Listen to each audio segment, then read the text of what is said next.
Russia's defense ministry says it will lift its blockade of Ukrainian ports in exchange for sanctions relief.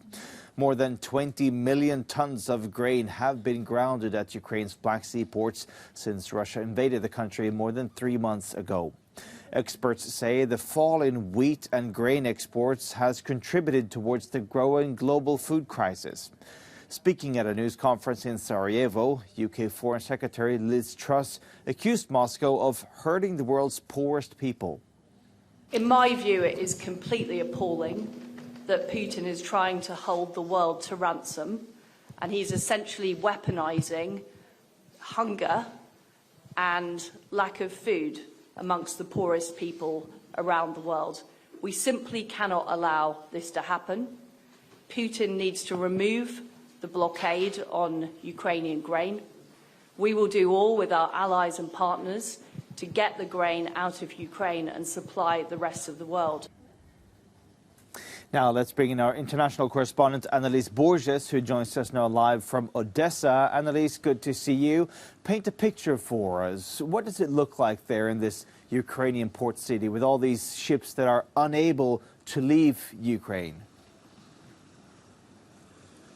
Hi there, Per. Well, what you see behind me is Ukraine's largest port, the port of Odessa, where there are, according to authorities, some 4.5 million tons of grains currently stuck. Authorities put the number of grains stuck all over Ukraine at 20 million tons. And they have been warning about this for quite some time, saying that the blockade of ports of the Sea of Azov, but also of the Black Sea, would trigger a worldwide food crisis.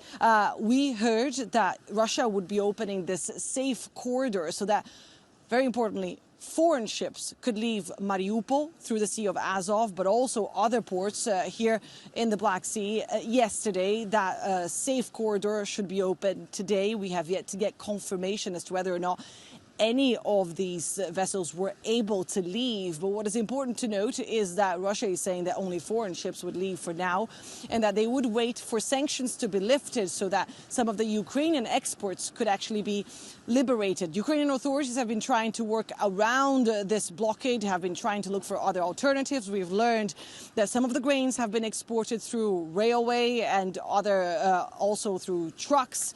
Some of those exports have arrived in Romania and have been exported from there. But authorities here are adamant that this blockade and this food crisis is proof that Russia is waging a war not only against this country, but against the whole world. So, Annalise, Zelensky says that the only way to actually put an end to this war is through diplomacy. But are there any hopes for any kind of direct talks between Zelensky and Vladimir Putin?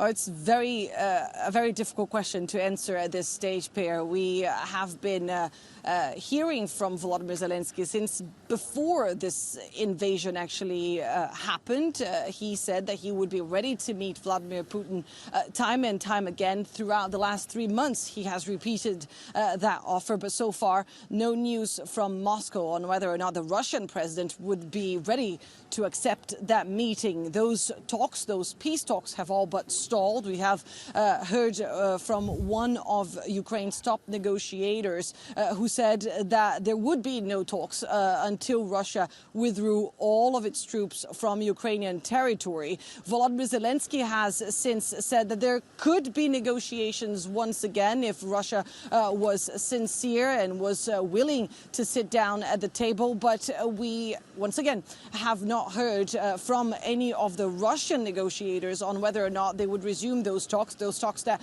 broke since they last met in Turkey last month. It's going to be interesting to see just how long this break lasts. We understand that Ukrainians are quite against an idea that has been circulating over the last few days, especially since those talks in Davos with some Western officials suggesting that it was time for Ukraine to maybe accept the idea of giving up some of its territory in order to achieve peace. The Ukrainian president has said yesterday that giving up swathes of land would only lead to an illusion of peace, and that would be a temporary solution.